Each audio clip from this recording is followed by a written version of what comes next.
Welcome students. আজকে আমি আলোচনা করব ক্লাস 11-এর রাষ্ট্রবিজ্ঞানের নতুন সিলেবাসের চতুর্থ অধ্যায়ের অলিখিত সংবিধানের ত্রুটি বা অসুবিধা সম্পর্কে। তোমরা অলিখিত সংবিধানের সুবিধা কী কী তা আগের ভিডিওতে জেনেছো। আজকে আমি আলোচনা করছি অলিখিত সংবিধানের যেসব ত্রুটি আছে সেগুলো নিয়ে। 1 নাম্বার ত্রুটি হলো যে অলিখিত সংবিধানের তোমার সুপরিবর্তনীয়তার অসুবিধা বা ত্রুটি। অলিখিত সংবিধানকে সহজে পরিবর্তন করা যায়। এখানে আইনসভার ক্ষমতা বেশি, সেই কারণে আইনসভাতে সংখ্যা গরিষ্ঠতা থাকলে যে কোনো সময় তোমার সংবিধানকে অলিখিত সংবিধানকে পরিবর্তন করে শাসক শ্রেণী বা শাসক গোষ্ঠী নিজেদের স্বার্থ রক্ষা করে। অন্যদিকে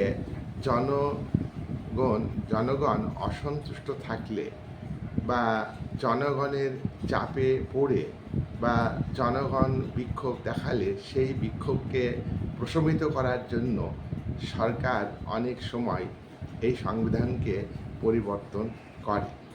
তাই এই পরিবর্তন দরকার না হলেও পরিবর্তন করে জনগণের চাপে পড়ে বা জনগণের অসন্তোষকে প্রশমিত করবার জন্য। অলিখিত সংবিধানের দ্বিতীয় যে ত্রুটি সেটা নিয়ে আমি উল্লেখ করছি। দ্বিতীয় ত্রুটি কি? অস্পষ্টতা দোষে দুষ্ট। অলিখিত সংবিধান যে সংবিধান সুনির্দিষ্টভাবে নির্দিষ্ট সময়ে কোনো নির্দিষ্ট সংস্থা বা সম্মেলন রচনা করে না।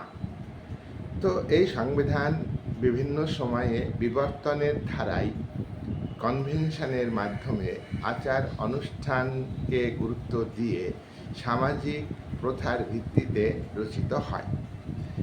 সেই কারণে সংবিধানে নির্দিষ্টভাবে দেশের শাসন সংক্রান্ত মৌলিক নীতিগুলো লেখা থাকে না।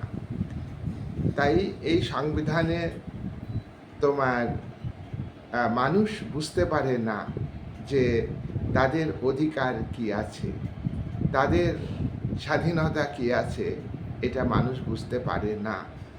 তাই সরকার অনেক সময় জনগণের যে স্বাধীনতা, জনগণের যে অধিকার, এগুলোর উপরে হস্তক্ষেপ করে। তাহলে এখানে আমরা বুঝতে পারছি যে এই অলিখিত সংবিধান অস্পষ্ট, নির্দিষ্ট নয়, এটা একটা ত্রুটি। 3 নাম্বার ত্রুটি, যুক্তরাষ্ট্রীয় শাসন ব্যবস্থাতে অলিখিত সংবিধান উপযোগী নয়। যুক্তরাষ্ট্রীয় শাসন ব্যবস্থাতে 2 ধরনের সরকার থাকে। একদিকে সারা দেশের জন্য জাতীয় স্বার্থের ভিত্তিতে কেন্দ্রীয় সরকার গঠিত হয়, অন্যদিকে আঞ্চলিক স্বার্থের ভিত্তিতে একাধিক রাজ্য সরকার বা আঞ্চলিক সরকার গঠিত হয়। এই একাধিক রাজ্য সরকার এবং অন্যদিকে কেন্দ্রীয় সরকারের মধ্যে ক্ষমতা বণ্টিত হয় সুনির্দিষ্টভাবে লিখিত সংবিধানে। কিন্তু অলিখিত সংবিধানে এইভাবে ক্ষমতা বন্টন করা সম্ভব নয়। তাই অলিখিত সংবিধান যুক্তরাষ্ট্রীয় শাসন কাঠামোতে গ্রহণ করা সম্ভব নয়। তোমরা জানো যে ব্রিটেনের সংবিধান অলিখিত, সেখানে যুক্তরাষ্ট্রীয় শাসন ব্যবস্থাকে গ্রহণ করা হয়নি, এককেন্দ্রিক শাসন ব্যবস্থাকে গ্রহণ করা হয়েছে। এই কথা আমরা জানি যে মার্কিন যুক্তরাষ্ট্র তোমার যুক্তরাষ্ট্রীয় কাঠামোকে গুরুত্ব দিয়েছে, তাই সেখানে অলিখিত সংবিধান সম্ভব নয়। ভারতের ক্ষেত্রে ঠিক একই অবস্থা। আবার এককেন্দ্রিক সরকার হলেই যে সংবিধান অলিখিত হবে তাও না। চীন এককেন্দ্রিক রাষ্ট্র, এককেন্দ্রিক সরকার সেখানে চালু আছে, সেখানে কিন্তু লিখিত সংবিধান। তাই আমরা এক্ষেত্রে বলবো যে অলিখিত সংবিধান যুক্তরাষ্ট্রীয় কাঠামোর ক্ষেত্রে উপযুক্ত হবে না। 4 নম্বর ত্রুটি, অলিখিত সংবিধানের 4 নম্বর ত্রুটি হলো যে বিচার বিভাগের প্রাধান্য প্রতিষ্ঠিত হয়। এখানে সাংবিধানিক আইন এবং আইনসভার তৈরি সাধারণ আইন, এই দুই আইনের মধ্যে পার্থক্য থাকে না। আইনসভা সংবিধানকে বেশি গুরুত্ব দেয় না, অলিখিত সংবিধানকে বেশি গুরুত্ব না দিয়ে সংবিধানকে সংশোধন করতে পারে। এবং অলিখিত সংবিধানের যে বিচার বিভাগ, সেই বিচার বিভাগ নির্দিষ্ট লেখার ভিত্তিতে, নির্দিষ্ট নিয়মের ভিত্তিতে বিচার কার্য করে না। অলিখিত সংবিধানে আইনসভা ব্যাপক ক্ষমতা ভোগ করে, সেখানে সেই আইনসভার যে অগণতান্ত্রিক ভূমিকা, সেটাকে স্তব্ধ করার জন্য বিচার বিভাগ বিশেষ ভূমিকা গ্রহণ করে। বিচার বিভাগ নাগরিকদের অধিকার রক্ষা করতে পারে। তাই একটা বিষয় যে বিচার বিভাগ সরকারের সরকারের একটা নিরপেক্ষ স্বাধীন বিচার বিভাগ, তার প্রাধান্য অলিখিত সংবিধান থাকলে দেখা দিতে পারে। তবে একথাও ঠিক যে সংবিধান লিখিত হলেই যে বিচার বিভাগের প্রাধান্য প্রতিষ্ঠিত হবে না, তা নয়। ইউএসের সংবিধান লিখিত সংবিধান, সেখানে সুপ্রিম কোর্টের প্রাধান্য আছে। আবার অন্যদিকে দেখা যায় যে ব্রিটেনে অলিখিত সংবিধান, সেখানে কিন্তু বিচার বিভাগের প্রাধান্য নেই, আইনসভার প্রাধান্য বেশি। তবুও সাধারণভাবে আমরা বলবো যে অলিখিত সংবিধান যেহেতু নির্দিষ্টভাবে বিষয়কে উল্লেখ করে না, সেহেতু বিচার বিভাগ স্বাধীন ও নিরপেক্ষতার অজুহাত দেখিয়ে প্রাধান্য বিস্তার করতে পারে আইন বিভাগের উপর, শাসন বিভাগের উপর।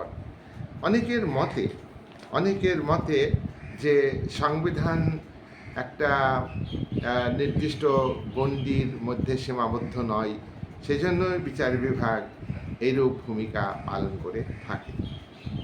5 নম্বর ত্রুটি, স্বৈরাচারী হওয়ার সম্ভাবনা বেশি।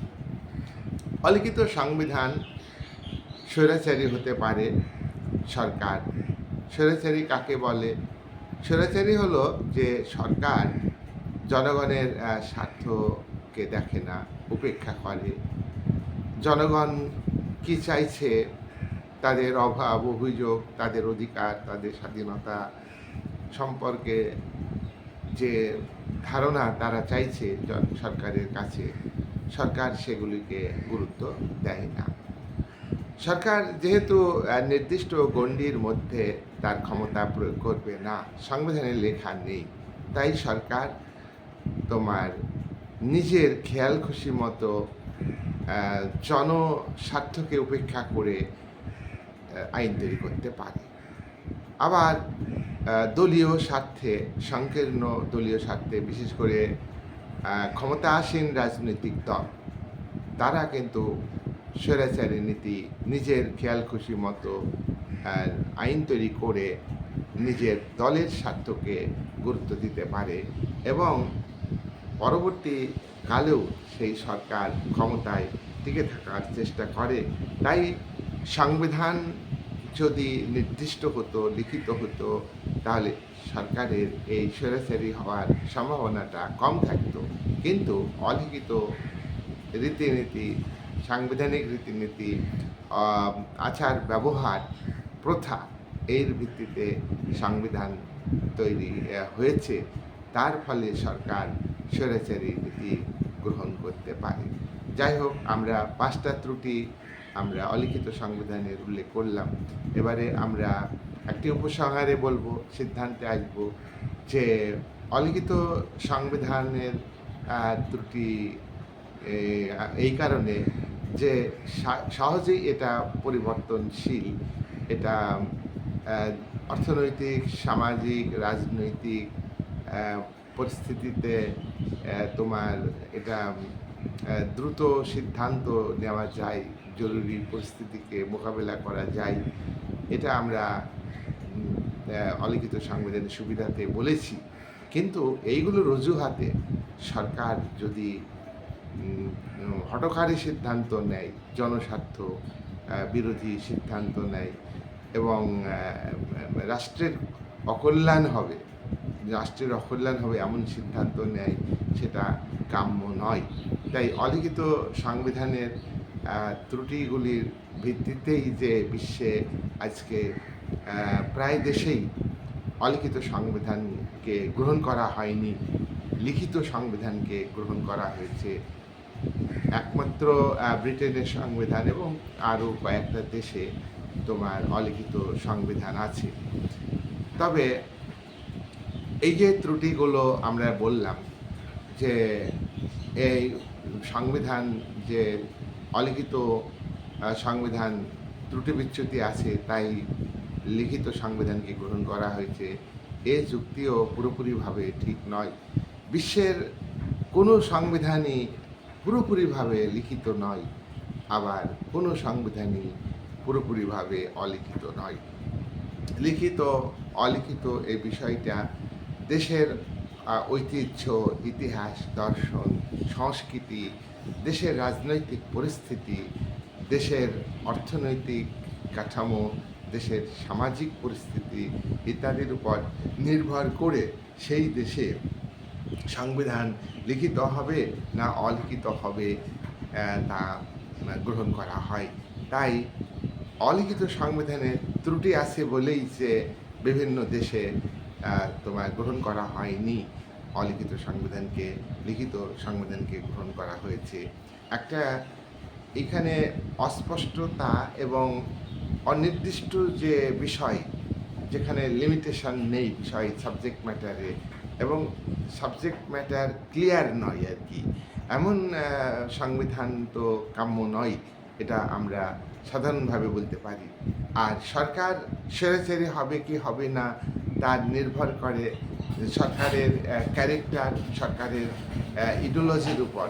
তাই ইডিওলজি সম্পন্ন সরকার কখনোই স্বৈরাচারী হবে না, প্রগতিশীল সরকার স্বৈরাচারী হবে না, প্রগতিশীল রাজনৈতিক দল জনস্বার্থকেই বেশি গুরুত্ব দিবে।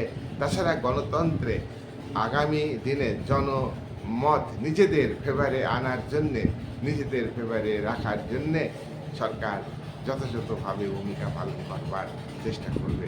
এই বলে আজকের আলোচনা আমি শেষ করলাম।